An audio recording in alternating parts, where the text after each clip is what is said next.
তো হ্যালো বন্ধুরা, তোমরা সব কেমন আছো? তো হাঁটতে হাঁটতে চলে আসলাম। একবেলা খাওয়া ভুলে গেলে ক্যাপ লাগানো ভুললে হবে না, তো ক্যাপটা লাগিয়ে কাজেও লেগে পড়লাম। তো কিছুক্ষণ কাজ করার পর এদিকে রকি ভাই চলে এসেছে। তো আমাদের গেস্টটাকে দেখা কোনো সকালই হয় নাই, শুয়ে আছে। তো বাইরে এসে দেখছি বৃষ্টি পড়ছে। পাশেই ফলের দোকানটাতে আইলাম, তো কিছু নিয়ে হয়ে গেলে আমাকে রোডটা ক্রস করতে হবে। তো রোডটা পার করে চলে আসলাম কিচেনের ভেতরে। তো এটা যদি নাম জানো তোমরা কমেন্ট করো। তো আমি জানি না, এটা রকি ভাইকে জিজ্ঞেস করছি, রকি ভাই বলছে আমিও জানি না। তো এটাকে কেটে জুস বানিয়ে দিলাম।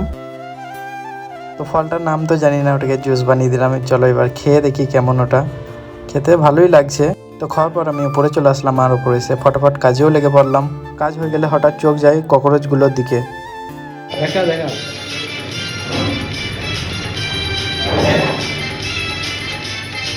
ওর ড্যান্স দেখতে দেখতে বিরিয়ানি অর্ডার আসে, আর আমি ওটাকে দিতে এলাম। তো সব কমপ্লিট হওয়ার পর একটু খাওয়া দাওয়া করে বসেছি। তো তারপর রুম এসে ফ্রেশ হয়ে যাচ্ছি এখন মসজিদের দিকে।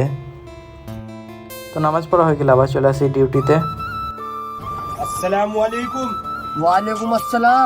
তো কিছুক্ষণ গল্প করার পর আমি বসে পড়লাম পেঁয়াজগুলোকে ছিলতে। মোটামুটি সব কমপ্লিট হওয়ার পর আমি চাবিটিকে নিয়ে রুমে চলে আসলাম। আর দেখা হচ্ছে আবার নেক্সট ভিডিওতে। Tata, bye bye.